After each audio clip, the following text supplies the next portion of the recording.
Hello and welcome to the Grove Church Podcast. I'm Charlie Lofton, the lead pastor there, and we are so glad that you're joining us. Whether you are a member and you're just catching up on a sermon that you missed, or you're someone who's brand new, we are really glad that you are joining us. And if you are new in some way, and I know that a lot of people will do that, will listen to sermons first before they visit, I want you to know that we would love to meet you at any point. You can join us live in our services on Sunday, 9 and 10:30, or our streaming service at 10:30. Either way, we would love to be able to get to know you. And regardless of why you are here listening to this sermon today, thank you so much for joining us. Hey, good morning. Hey, if you're new, I'm Charlie, the lead pastor here. I'm really glad all of you are worshiping with us today. And we are starting a new series today in the 10 Commandments. We're going to spend kind of the first couple of months of summer talking about this. We're going to do kind of an overview today and spend the next several weeks just kind of working our way through the 10 Commandments. We'll combine a couple of them.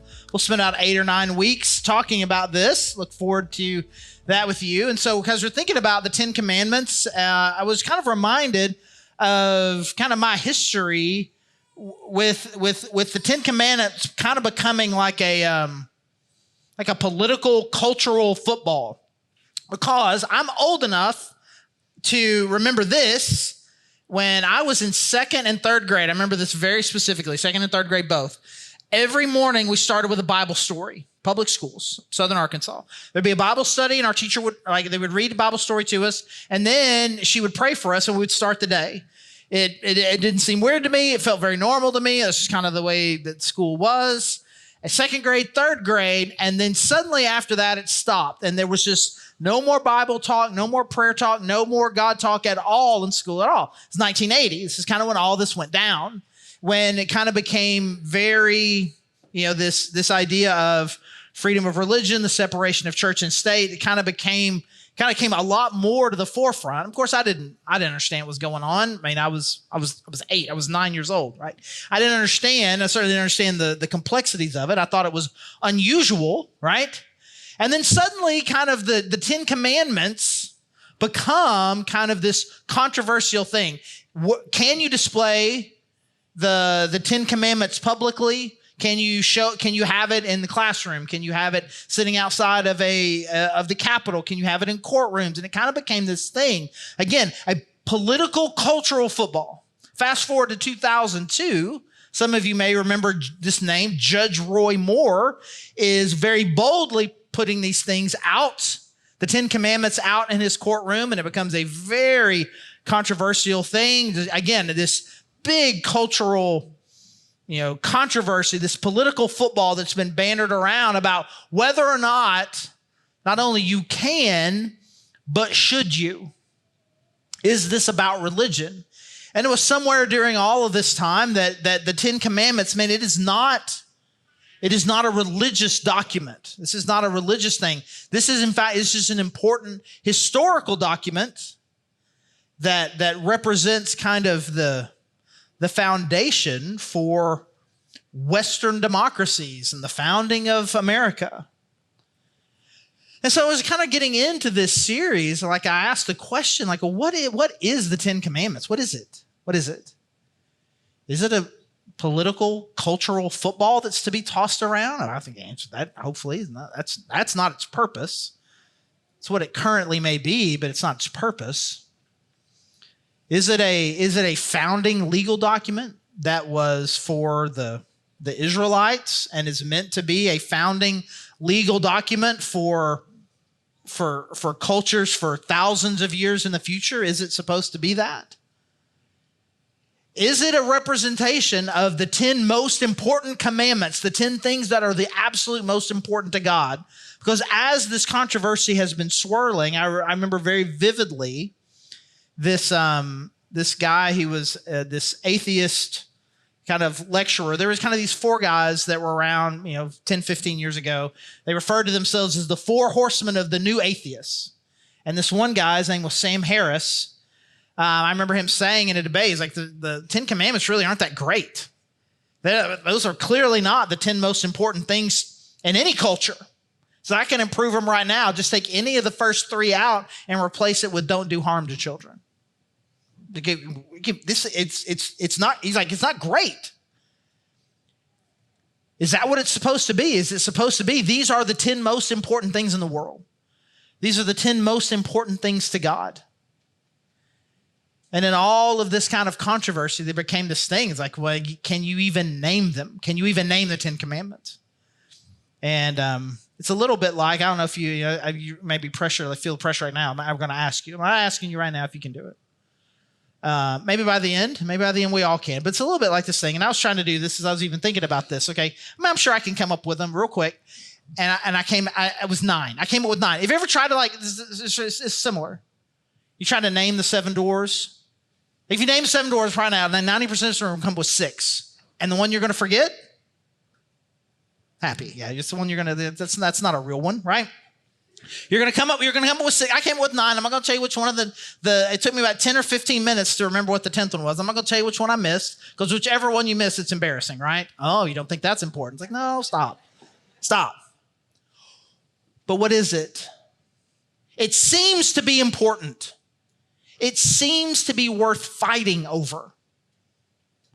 Whether or not we do or can place it in certain places, whether or not we should.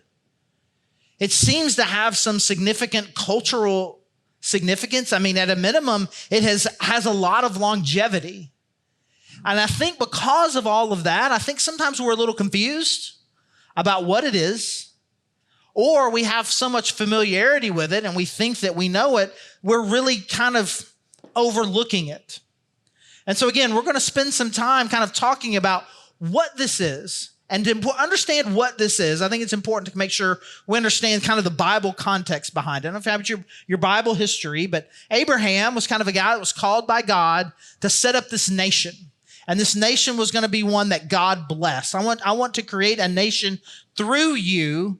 And so I'm going to put all of my blessing into you so that all of these other cultures and all these other people will be able to see this. And because of what I do for you, I'm going to bless you. You're going to be able to bless everyone. And you're going to be this light in the world.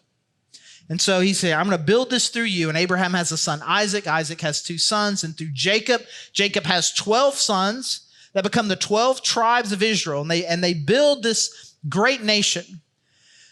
And but what happens in the time of Joseph, which is one of Jacob's 12 sons, he gets sent to Egypt, this plot with his brothers, and he ends up in Egypt. And through this incredible story, Joseph rises to power in the country of Egypt and essentially saves the whole known world there from a famine.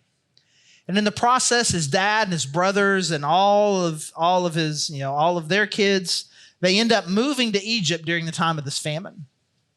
They have a lot of favor with the Pharaoh, a lot of favor with the Egyptian people. But after a generation or so, they fall out of favor. And God is prospering this nation the way that he said he would. And Egyptians ultimately feel threatened by this and ultimately enslave them. And they are enslaved, the Israelites are enslaved for 400 years in Egypt. And then God raises up this guy, Moses. You may be familiar with this story. Moses has an interesting little backstory too, where he ends up being raised. He's an Israelite, but ends up being raised as the son of the Pharaoh's daughter. So he's kind of raised as a prince. And so he kind of almost has like a dual citizenship. And God uses him to be the one to bring the Israelites out of slavery and out of Egypt and back to the promised land that he'd said, I've got this land for you. Here's where I want you to live. Here's where I'm going to prosper you. This is where I want you to be, and you're going to be my nation here. But here's the catch. They've been enslaved for 400 years. And that is a really, really long time. I mean, if you are living during this time of Moses, as you are making this journey, this exodus out of Egypt and heading towards this promised land, you don't know anybody who knew anybody who knew anybody who was not born and raised a slave. And so they have lost touch with who they are. Most likely have lost a lot of touch with who God is. They've been in the land of Egypt for generations. And so what God is doing is like, hey, I am moving you out of slavery to help you again be my people, to be this light in the world. And there's some things that you need to know about me, about you, about us. And all of Genesis through Deuteronomy is kind of God doing this. The stories, the things that happen, the things that God says, the commandments, even the way that the stories are told that happened before the Exodus. They were written down during this time and are written with the idea of, I want you to remember who I am. And so you put all of this together. And so in the middle here, in Exodus chapter 20, we've kind of got this really powerful moment where God speaks these 10 commandments out. And it is meant as an application for them of kind of who it is they are supposed to be as God's chosen people.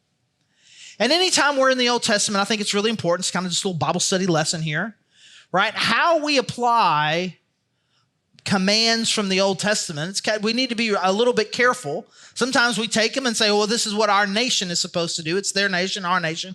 It's really when you are applying something from the Old Testament, you have to imagine, what do I have in common with the people that God is talking to in this moment? And who he is talking to in this moment are a group of people who have been enslaved, but have in fact been called to be his people. And there is something very significant, I think, that we have in common with them. Because there's a lot of imagery all throughout the New Testament. Jesus and Paul are talking about that we have been enslaved by sin. We have been enslaved by sin. We have been trapped by it. But Jesus Christ set us free, and he has called us to be his light in this world. And so I think that there's something powerful that can happen for us over the next couple of months as we rekindle this idea of who it is that God has called us to be. Not just simply individually, not just simply as a group, but who God has called us to be as a group out there. Who he wants us to be, who he wants us to know who he is, how we relate to him. And if we put all of this together, the kind of shining light we can be to the world around us, the way that God had called them to be. So let's look at it here. Exodus chapter 20, starting in verse 1. And God spoke all these words. I am the Lord your God who brought you out of Egypt, out of the land of slavery. There you go. Here's the 10 commandments. Start number 1. You shall have no other gods before me. You shall not make for yourself an image in the form of anything in heaven, above or on the earth, beneath or in the waters below. You shall not bow down to them or worship them. For I, the Lord your God, am a jealous God, punishing the children for the sin of the parents to the 3rd and 4th generation of those who hate me, but showing love to 1,000 generations of those who love me and keep my commandments. You shall not misuse the name of the Lord your God, for the Lord will not hold anyone guiltless who misuses his name. Remember the Sabbath day by keeping it holy. 6 days you shall labor and do all your work, but the 7th day is the Sabbath to the Lord your God. On it you shall not do any work, neither you nor your son or daughter, nor your male or female servant, or your animals, or any foreigner residing in your towns. For in 6 days the Lord made the heavens and the earth, the sea, and all that is in them. But he rested on the 7th day. Therefore the Lord blessed the Sabbath day and made it holy. Honor your father and your mother, so that you may live long in the land the Lord your God is giving you. You shall not murder, you shall not commit adultery, you shall not steal, you shall not give false testimony against your neighbor. You shall not covet your neighbor's house, you shall not covet your neighbor's wife or his male or female servant, his ox or donkey, or anything that belongs to your neighbor. So there they are, the 10 commandments. 10 commandments. You got 3 there that really speak very specifically about how we should relate to God. You've got the one on the Sabbath. You got the one on the parents. You got all the do nots, murder, adultery, lie, stealing, coveting, right? These are the 10 commandments. And these are the 10 things. I mean, God is sitting here. He's got their attention. He's slowing them down. He's stopping them in this process and said, I am the Lord your God. I am the one who brought you out of here. I am the one that is bringing you here. And then he gives them these 10 things. Again, 10 things that have lasted for thousands of years and have found themselves as kind of this anchor and foundational document or foundational words that have impacted countless cultures for thousands of years. Well, what is he trying to communicate? What is he trying to communicate to them? And I would like to say that based on what the commandments say, and then also we're going to look at a little bit later in the passage, the way that he communicates them. I think there are three actually fairly simple but significant things that God is trying to do here with them. And the first one is this, is that God is reintroducing himself. For some of them, he may be introducing himself. They may not have any idea of who he is. For some, it's a reintroduction. These stories about their people and Abraham and Isaac and Jacob and Esau and the 12 sons and what God did through Joseph and how he had favor. All of these things, these stories are known. The creation story, Adam and Eve, Noah, they have some sense. They have some cultural significance. They know who they were. They know who God is a little bit. For some, he's trying to reintroduce them because, again, you can only imagine what generations of slavery is going to do, and plus being immersed in Egyptian culture. God is making sure you need to understand who I am. And he starts with this, and this is the one we're going to look at more in depth next week, which is, hey, you're not going to have any other gods before me. They come from this polytheistic place, and they're headed to a place where there are a lot of different gods. And there's a few things you need to understand here. You're not going to have any other gods before me. And you can kind of take that a couple of different ways. You can kind of think, well, there's a whole lot of gods, but you need to make sure you put God first. You don't want any of them before him. But I think there's a deeper sense of like, hey, I don't even want them in front of me at all. I don't want them before me. There aren't any of them. There is just me. I am the capital G God. There is not some God of the river and God of the sun and God of the harvest and God of this and God of that. There's not this tribe's God and this tribe's God and this tribe's God. There's just me. There's just God. And this was revolutionary to Abraham when he heard it. And having lived several hundred years in Egyptian culture, it had been revolutionary to them. It would have been a very different thing that they're bringing with them into this new land. This idea that there are not a whole lot of gods out there, capital, lowercase g gods. There is just me. And he is big and he is powerful. He is not some demigod who is working, who only has a limited control over something. He is the almighty, powerful God. And I don't want you to make something and say it's me. I don't want that. I certainly don't want you to make something and say it's some other God. You don't create me. You don't make me out of stone or wood. I made you. You don't make me. And my name, be careful. This is not a name that you just throw out and you're casual about, because there is a huge difference between you and me. And so just be careful the way that you talk about me. And so God is this big, powerful God, but he wants to know them. He's making them his people. And so somewhere between, you can just be very casual with God, and God is aloof and unknowable. God is a powerful God, but he wants us to know him. He wants us to relate to him. He wants us to understand that the way that we are and who we are, these things matter. And so he's introducing himself to them, making sure they understand that it is different than this, different than this. There's something different, a capital G, almighty, all-powerful God. But in addition to that, you start going into, following the Sabbath, honor your parents, all the thou shalt nots, right? He's doing more than just introducing himself. God is also telling them who they should be. He's telling them who they should be, because who have they been for generations? They have been slaves. They've been little more than property. And it'll be real interesting when we get to the week when we talk about Sabbath, because I think that'll be a really powerful one. Because as slaves, all that has ever mattered, all that they ever were, was what they could produce. Slaves don't get PTO. They don't get holidays. They don't get weekends. You don't get a day off. You exist to work. and you work every day, and all that you are is your work. And God is saying, you're not a slave anymore. You're my people. And you are not what you produce. So you need to take a day, and that needs to be my day. It needs to be our day where you just stop. And again, it's going to be really good when we talk about it, because you can be like, man, that doesn't really apply to us anymore, man, because we're not slaves like that. We might have been slaves of sin, but we're not slaves like that. We've got the freedom to not work. It's like, yeah, okay. So you've got the freedom, yes, to do it, have a day where you just don't. You just don't. What do you do? Nothing. I didn't do anything today. Do you do that? I mean, I'm not a slave. I could. Okay, you could, but you don't. Why don't you? Well, I got. Okay, well, you're a slave to something then. There's something that we're all slaves to.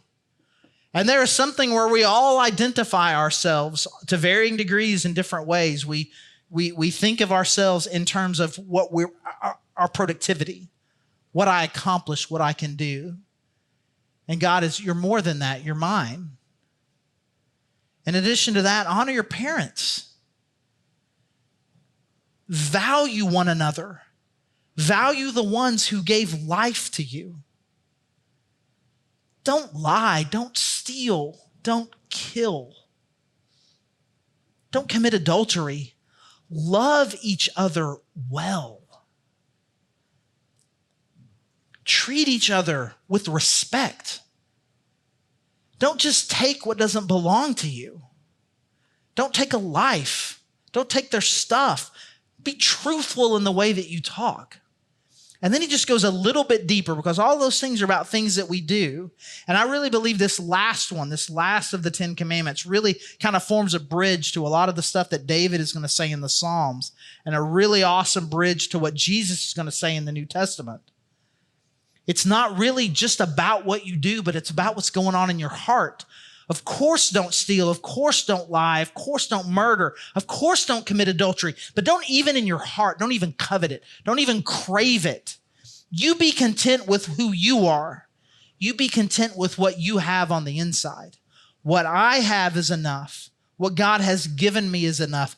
I am peaceful and at rest with what I currently have. So I don't have to work 7 days a week. I don't have to take. I don't have to lie. I don't have to kill. I don't have to be jealous. I don't have to be envious. What I have is plenty. Who I am with God is enough. Now imagine, if you will, a culture that is not built on greed, a culture that is not built on envy, divisiveness, taking, but is built on love for each other, mutual respect, contentment, and joy. And on top of that is built out of a humble, respectful worship of the God of the universe. Imagine a place like that. This is what God is saying. This is who you will be. And if you could be that, I'm not killing to take something that doesn't belong to me. I'm not taking stuff that doesn't belong to me. I'm not taking a person that doesn't belong to me. I'm not misrepresenting myself to get something that I don't have a right to. And in my heart, I'm not even jealous of what you have versus I don't. Imagine what that world will look like to the fighting tribal cultures all around you, who are always fighting with each other to see who's best, whose God is the best, whose culture is the best, who can have the best land and the best this and the best this. What about a place built on mutual respect and love and contentment and peace and worship of God? Imagine what that would look like. This is who I have called you to be. And we do not need this displayed in any public arena. We do not need it in any courthouse or classroom to try to get America to be this, because this is who God has called us to be, and we can be that right now. We can decide this is who we are going to be. That we are going to be a place when you encounter us individually, and especially when you encounter us as a group, you are going to find a people who humbly worship the true God of the universe, who are more than what they do and they produce. And we are people who love well, respect well, who are peaceful, who are content. We're not envious. We're not greedy. And we love deeply. This would have been incredibly attractive during the time as they are occupying and taking possession of the land that God had promised them. And it would be just as appealing right now as we decide that we also want to become God's people. And we want to live in such a way, in the way that we talk, in the way that we interact with each other, in the way that we interact with the world. I believe our world is craving people, a culture, a society built on these values. And while the world can fight at the ballot box, in courtrooms, litigation, we can decide as God's people, this is who we're just going to be right now. And we're going to draw people to God by living out these values, by respecting and honoring the capital G God of the universe, by having healthy rhythms of rest, by honoring our parents, by honoring previous generations, by being respectful of one another and what we have, and not constantly striving for what we don't. And so God says all of this to them. This is who you're going to be. This is what you're going to be. And this is the power that it is going to have to change you, to change the world. What happens next is, I think, incredible. Verse 18 of Exodus chapter 20. When the people saw the thunder and lightning and heard the trumpet and saw the mountain in smoke, they trembled with fear. They stayed at a distance and said to Moses, "Speak to us yourself and we will listen, but do not have God speak to us or we will die." So a booming voice comes out and says these things, and there is lightning and earthquakes and smoke, and they are scared to death. People say this all the time. Man, I was just like, I just wish God would speak to me. If God would just speak to me, then I would know what the right thing is. Or I wish maybe an angel would visit me, and then I could know that somehow that God would use some supernatural means to communicate to you. I just want to say this. Historical evidence suggests that no one likes that. No one has an encounter with an angel, but that was awesome. I hope that happens tomorrow. Man, I got to hear God's voice today, and it was so awesome. Right? Yeah, they're scared to death. And Moses said this, and I want you to listen here. Moses said to the people, "Do not be afraid. God has come to test you so that the fear of God will be with you to keep you from sinning." The people remained at a distance while Moses approached the thick darkness where God was. What does Moses say? Hey, don't be afraid. Do not be afraid. God is just kind of putting this, helping you he's just testing you. Don't be afraid. He's testing you so that the fear of God will be in you. Don't be afraid. This is just something God's doing to make sure you have the fear of God. I don't know at what point. They were probably so scared that they were just kind of like whatever Moses said was fine. But I would imagine sometimes later that night or the next day, they're like, wait a second. What? And sometimes the question just gets asked a lot, right? What does it mean to have the fear of God? I thought we weren't supposed to be afraid of God. I thought this. What does it mean to have the fear of God? And I think this incredibly confusing, self-contradicting statement, I think, is probably one of the most powerful things to help us really understand what this is. Do not be afraid of God. Do not be afraid of him.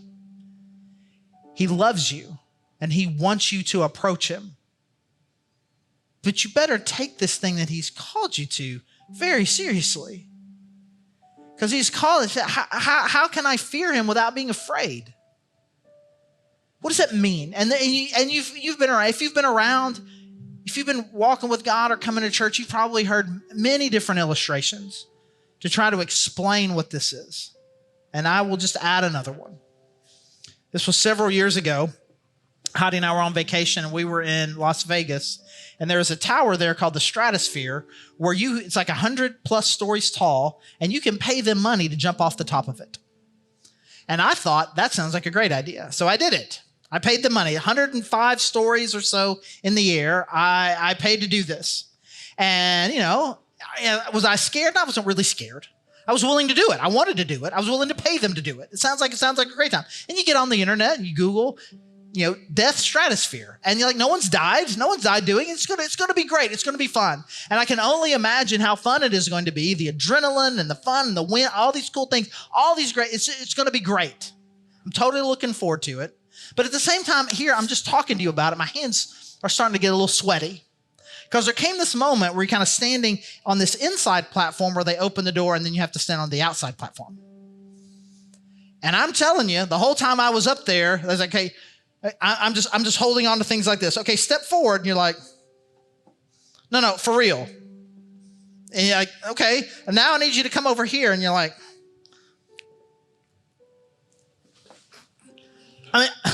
here's the deal. I knew I was going to have a great time, but I wasn't messing around up there. I'm not trying to mess around. I want to make sure you're putting all the straps and all the things and all the hooks because I am now like 3 feet. I feel like I'm insecure, and I'm 3 feet away from a 100-story drop. I'm not messing around. But I know that if I do what they tell me, I follow all the instructions, I'm about to be in for a thrill of a lifetime. So I didn't mess around. I did what they asked. They hooked me up, all the things, gave me the final instructions, and I jumped off, and it was incredible. I loved it. God is calling you to something. You do not have to be afraid of him. He's not some angry, erratic God who is trying to hurt you. He is not going to wield his power in such a way where you should be afraid of what he might do. But I'm not trying to mess around up there either. I respect who he is, and these are not 10 suggestions from a bro. These are 10 commandments from the capital G God. And if I'm willing to not be afraid, to recognize that's where the thrill is, that's where the life is, that's where the meaning is. And when I approach him, I'm not trying to mess around. I'm following the instructions. I'm letting him put all the safeties on me. And then I jump into life with him, and it is thrilling and amazing. And so I am respectful. I am fearful of what might happen would I not to follow the instructions. But I know that this is a good God that I trust.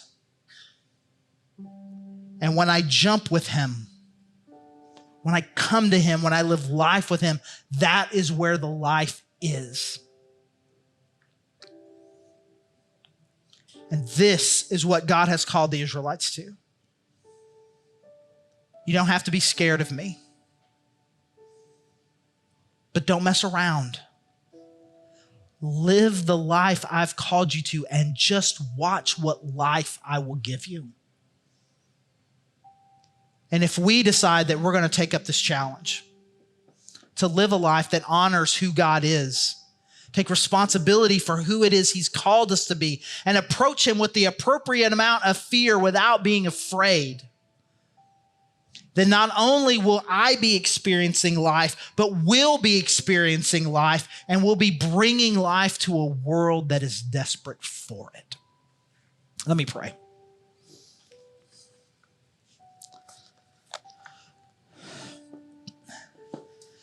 God, I thank you. God, I thank you for that moment where you just boomed your words out into the world. And God, that moment was recorded and has had indescribable impact in our world, in cultures for generations. And God, I pray that we will allow the depth and the power of that moment to sink in. That we would be men and women who honor you.